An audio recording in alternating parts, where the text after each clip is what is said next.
پاکستان پر دہشت گردوں کے پھر حملے.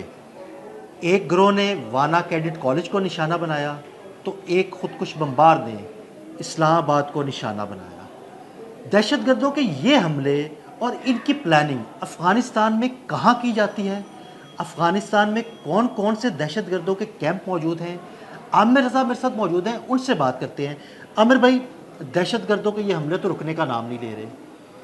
ہمارے ناظرین کو یہ بتائیے گا کہ افغانستان میں کہاں کہاں دہشت گردوں کے یہ کیمپ موجود ہیں، کہاں کہاں پلاننگ کی جاتی ہے؟ دیکھیں، سب سے پہلی بات تو یہ ہے کہ پاکستان کی فورسز جو ہیں وہ جاگ رہی ہیں اور یہ حملے رک جائیں گے. یہ وہ لوگ ہیں جو پہلے سے پاکستان کے اندر کسی نہ کسی طریقے سے امپلانٹ کیے گئے ہوئے ہیں، اور یہ سارے کے سارے وہ لوگ ہیں جو ہیں تو افغانی لیکن افغان مہاجرین کے روپ میں یہاں پر موجود تھے. اب ان کو انڈین کیونکہ وہاں سے فنانس شروع ہو گیا ہے تو اس لیے یہ ہمیں نظر آتا ہے کہ ایک آدھ جو حملہ ہوا وانا کیڈٹ کا نام لے لیں کالج کا، یا جو کچھ اسلام آباد میں ہوا، یہ بہت جلد رک جائیں گے. اور اس کی وجہ یہ ہے کہ ہمیں آئیڈینٹیفیکیشن ہے کہ افغانستان میں کہاں کہاں پر اڈے ہیں. دیکھیں، افغانستان میں جہاں جہاں پر یہ اڈے ہیں ان کے متعلق بہت سارے میڈیائی رپورٹس جو ہیں وہ موجود ہیں، بین الاقوامی سطح پر بھی اور ہمارے لوکل میڈیا کے اندر بھی. لیکن اگر آپ کہتے ہیں تو میں آپ کو بتاتا ہوں کہ بارڈر کے ساتھ ساتھ کن کن علاقوں میں یہ موجود ہیں، اور بارڈر سے دور بھی، یعنی کابل کے دوسری طرف بھی، قندھار میں بھی، باقی علاقوں میں بھی یہ کہاں کہاں پر موجود ہے. دیکھیں، اسپن بولدے کا علاقہ ہے قندھار کا، جہاں پر ان کی جو ہے کاروائیاں ہیں یا ان کے اڈے ہیں جہاں پر یہ لوگوں کو تیار کرتے ہیں. ہوست کے سرحدی علاقہ ہے جہاں ٹی ٹی پی کا کیمپس موجود ہیں. کنڑ میں ٹی ٹی پی کا کیمپ موجود ہے، یعنی طریقہ طالبان پاکستان کا. ننگرہار کے قبائلی پٹی کے علاقے ہیں جی. پکتیکا کے سرحدی علاقہ ہے، اور یہ وہ علاقہ ہے جو کہ پہاڑی علاقہ ہے. اس کے ساتھ ساتھ نورستان کنڑ بیلٹ جو ہے یہ بھی، اور نورستان کے جنگلات بھی، یعنی جہاں پہ جنگلات کا ایریا ہے وہاں پر بھی انہوں نے اپنے تربیتی کیمپس بنا رکھے ہیں. اس کے علاوہ شبرغان صوبہ جوز جان میں بھی ان کا کیمپ ہے. بدخشاں کے پہاڑی علاقے جو ہیں ان کی عماج گاہ ہے. فارجاب کے دور دراز مقامات ہیں. لغمان کے دیہی علاقے شامل ہیں اس میں. ہلمند کے دیہی علاقے شامل ہیں جہاں پر یہ دیہات کے اندر عام لوگوں میں مکس ہو کر رہتے ہیں، لیکن اپنی کاروائیاں جو ہیں وہاں سے آپریٹ کر رہے ہوتے ہیں. پھر ان کا بلوچستان کے ساتھ جو بلوچ پٹی ہے وہاں پر بھی ان کے اسی طرح کے کیمپ موجود ہیں. غزنی میں بھی ٹی ٹی پی کا ایک پراکسی سلیپنگ سیل جو ہے وہ کام کرتا ہے.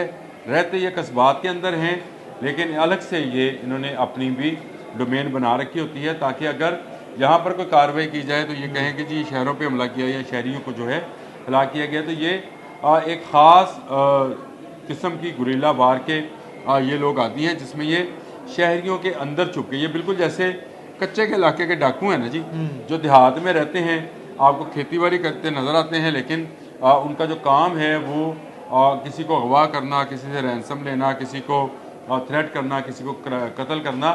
یہ بالکل آپ یہ سمجھیں کہ اس وقت افغانستان کی جو طالبان رجیم اور طالبان علاقہ ہے جو ان کے کنٹرول میں ہے، بہت سارا علاقہ بھی ان کے کنٹرول سے نکل بھی گیا ہے، وہ بالکل ایک کچے کا علاقہ بن چکا ہے. یہاں پر نہ صرف جو لوگوں کے درمیان یہ رہتے ہیں بلکہ وہاں پر ہی سے بھرتی بھی کرتے ہیں، اور یہاں سے ان کے بھرتی پوائنٹ بھی موجود ہیں. زابل میں جی ہے ان کا دہشت گردوں کی بھرتی کا پوائنٹ، جہاں پر یہ خودکش حملہ آور یا وہ لوگ جن کو یہ دہشت گردی کے لیے تیار کرتے ہیں، جس طرح کا حملہ پاکستان میں کیا گیا یا ان کے اپنے جو ارد گرد کے ہمسایہ ممالک ہیں ان میں یہ کیا کیا کارروائیاں کرتے ہیں. یہ بہت جلد ان کے شافات آپ کے سامنے آئیں گے کہ یہ پاکستان ہی نہیں، دنیا کے ان تمام ممالک میں جنہوں نے ان کی مدد کی. اب یہ بھارت کی باری بھی آنی ہے، وہ بھی اگر آپ کہیں گے تو کسی ایک ولاگ میں آپ سے ذکر کروں گا کہ یہ طالبان رجیم جو ہے انٹرنیشنل دہشت گردی کی نرسری بن چکے ہیں. مطلب یہ وہ سانپ ہے جو بھی دودھ پلائے گا اسے ڈسیں گے. دیکھیں یہ کرتے کیا ہیں، ان کا نہ کوئی انڈسٹری ہے، نہ ان کے کوئی کاروبار ہیں، نہ ان کی دو تین چیزیں ہیں، یعنی منشیات فروشی، منشیات کی تیاری، یہ ان کا کام ہے. دہشت گرد بنانا اور سپلائی کرنا اور دوسرے ممالک میں دہشت گردی کرنا. اور اس کے اگر آپ ان سے کہیں کہ یہ دہشت گردی بند کرے تو کہیں گے جی دے دیں $1 ارب، پیسے دے دیں ہم تو. یہ ان کا کاروبار ہے، یہ ان کا بزنس بن چکا ہے. یہ ایک لمبے عرصے سے پہلے یہ رشیا کے خلاف لڑتے رہے، پھر امریکہ کے خلاف لڑے. اب یہ کیونکہ باہر سے ان کو کوئی کسی قسم کی امداد نہ امریکہ سے نہ رشیا سے، دونوں سپر پاورز جو ہیں انہوں نے ہاتھ کھینچ لیے. چائنیز کہتے ہیں کہ اگر آپ نے تجارت کرنی ہے تو ضرور کریں، میں آپ کو واہ خان کی پٹی میں ایک نیا روڈ بنا کے دے رہا ہوں، وہاں سے آپ تجارت کریں. تو یہ تو تجارت کرنا نہیں چاہتے تھے، یہ کرنا کیا چاہتے تھے؟ یہ ارد گرد کے تمام ممالک میں دہشت گردی کرنا چاہتے ہیں، اور پاکستان میں بالخصوص، کیونکہ پاکستان میں سب سے زیادہ افغان مہاجرین موجود تھے. اتنے زیادہ افغان مہاجرین کو اب سارٹ آؤٹ کرنا، ان کو چھاننی میں سے چھاننا، ان کو نکالنا، کیونکہ یہ سسٹم کے اندر گھس چکے ہیں. 40 سال پاکستان میں میں سسٹم کے اندر گھسنے کی وجہ سے ان کے لیے دہشت گردی کرنا آسان ہو گیا تھا. دیکھیں پاکستان سے نہ صرف دہشت گردی، دیکھیں اب ہماری گورنمنٹ نے بڑا اچھا اقدام کیا ہے کہ اس نے ایسے سافٹ ویئرز نکالے ہیں کہ جن کے ذریعے یہ پتہ چلے گا کہ نادرا یا پاسپورٹ آفس میں اندر کہاں سے یہ اندر ان ہوئے اور کیسے یہ باہر گئے. باہر کے ممالک سے پکڑا جائے گا. آپ نے اور میں نے ایک ویلاگ کیا تھا جس میں نے بتایا تھا صرف 12,000 تو سعودی عرب سے پکڑے گئے. بالکل بالکل. تو اب باقی ملکوں میں بھی باری آ گئی ہے. وہ بھی میں اگر آپ کہیں گے تو کسی ایک ویلاگ میں بتاؤں گا کہ یورپین کون کون سے ممالک میں اس سافٹ ویئر کے ذریعے افغانوں کو گرفتار کیا جا رہا ہے جہاں پر ان کے پاس پاکستانی پاسپورٹ یا پاکستانی شناختی کارڈ موجود تھے. یہ وہ لے کر یہ وہاں پر گئے اور وہاں پر جا کر انہوں نے مختلف جرائم اور کرائم شروع کر دیے. وہی منشیات فروشی، وہی قتل و غارت گری، وہی ڈکیتی، جس کا سامنا پچھلے 40 سال سے پاکستانی کر رہے ہیں. پاکستانی انہیں اپنا بھائی سمجھتے رہے.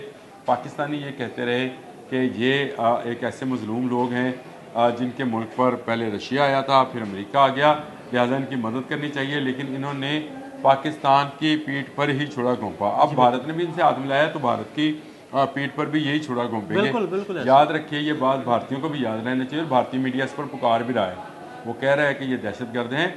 میں نے آپ کو تمام اڈوں کی تفصیل بتا دی. یہ وہ تمام اڈے ہیں جو پاکستانی سرحد کے ساتھ ساتھ ہیں. جتنی اڈوں کی تفصیل آپ نے بتائی، جتنے نام لیے، کوئی علاقہ بچا بھی ہے جہاں پہ اڈا نہیں ہے؟ بالکل. وہ علاقے محفوظ ہیں افغانستان کے جہاں پر ابھی طالبان کا کنٹرول نہیں ہے. وہاں پر ایسے کیمپس اور ایسے اڈے نہیں چلائے جا رہے، یعنی بھرتی پوائنٹ نہیں چلائے جا رہے جہاں پر دہشت گردوں کی خرید و فروخت ہوتی ہے.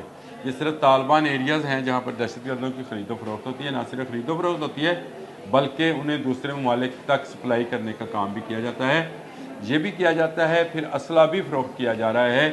یہ بڑا لمحہ فکریہ ہے کہ جو امریکہ اسلحہ چھوڑ کے گیا تھا وہ اسلحہ بھی جو ہے سمگل کیا جا رہا ہے. جدید اسلحہ ہے اور یہ ان کے اپنے دہشت گرد بھی استعمال کرتے ہیں، اور یہ دوسرے ممالک میں موجود ایسی تنظیمیں جو دہشت گردی جن کا کام ہے ان کو بھی سپورٹ کر رہے ہیں. تو یہ ایک طرح سے ایک ایسا چکر ہے جس میں وہ پاکستان بہت جلد نکل جائے گا. میں آپ کو یہ بات بتا دوں، یہ 2-4-5 ماہ کی بات ہے. پاکستان میں ایسے اقدامات ہونے جا رہے ہیں کہ افغانی جو ہیں یہاں سے ان کا صفایا کر دیا جائے گا، اور پھر ان کے وہ سہولت کار جو ہیں تو پاکستانی لیکن افغان سہولت کار ہیں، پھر ان کا نمبر آنے والا ہے. جب ان کا نمبر آئے گا تو پاکستان میں ایک مرتبہ پھر وہی امن سکھ چین ہو جائے گا جو ان افغانوں کے آنے سے پہلے تھا. بہت شکریہ عامر بھائی. جی بالکل، عامر رضا نے بڑی تفصیل کے ساتھ آپ کو دہشت گردی کے ان اڈوں کے بارے میں بتایا جو افغانستان میں کام کر رہے ہیں. عدیل احمد اور عامر رضا کو اجازت دیجیے گا. اللہ حافظ. YouTube پر گوگلی نیوز دیکھنے کے لیے youtube.com کی سرچ بار میں googly news T V type کریں. گوگلی نیوز کے پیج پر سرخ رنگ کے سبسکرپشن والے بٹن پر کلک کرنا نہ بھولیے. YouTube پیج پر اپلوڈ ہونے والی ویڈیوز سے باخبر رہنے کے لیے بیل آئیکن پر کلک کیجیے. آپ کو ہر نئی ویڈیو کے بارے میں نوٹیفیکیشن موصول ہو جائے گا.